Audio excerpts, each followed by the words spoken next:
I'm going to be walking you through creating a Google customized search. If you are logged into a Gmail account, you can go up to More and choose Even More. You'll scroll down the list of options to the Specialized Search area and click on Custom Search. I'm going to click on Create a Custom Search Engine. Later I will show you how to come back in and manage it. I'm going to fill out the basic information. So I'm just going to call this one Test Search, and I'm going to give it a short description of the information that you might find in there. I'm just going to say news and events. You can choose a language, and then you do have to add one site at the creation point in order for the site search to finish, but you can come back and add many sites later. The easiest way that I find to add a site is to go to a new tab and go to that site that you want to add, especially if it happens to have a long URL. This will make it a lot easier. And you can copy that site and go back in and paste it. You can leave the standard edition, which is free. You do have to agree to the terms and conditions and say next. At this point, you could customize your style. I'm going to leave mine at default and say next.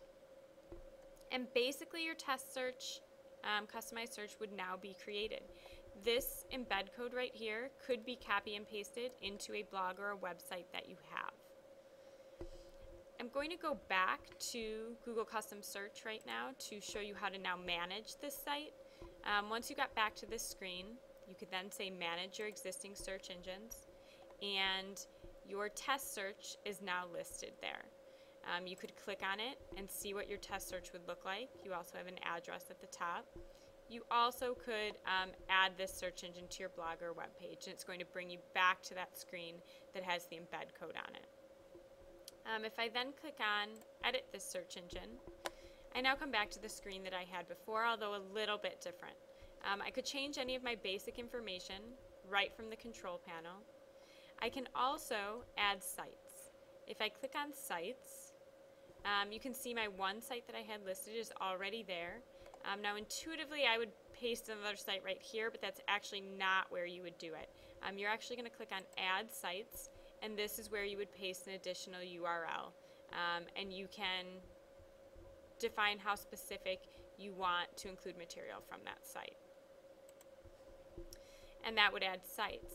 The last thing that you could do is go to admin accounts. If you'd like to share this Google customized search with another person and allow them to be able to add sites and help you build the search engine, you can go to admin accounts and then just add, and you would add in someone's email address and say OK, and that would then send them an invitation to this Google customized search, and they would be able to see it as well. So again, if you're at the beginning, I think I may have skipped one step. If you go to manage your existing searches, rather than clicking on the search, you could go straight to Control Panel and get back to that area I was just working in. Obviously, these are just a few things you can do with Google Customized Search, but hopefully it will help you get started.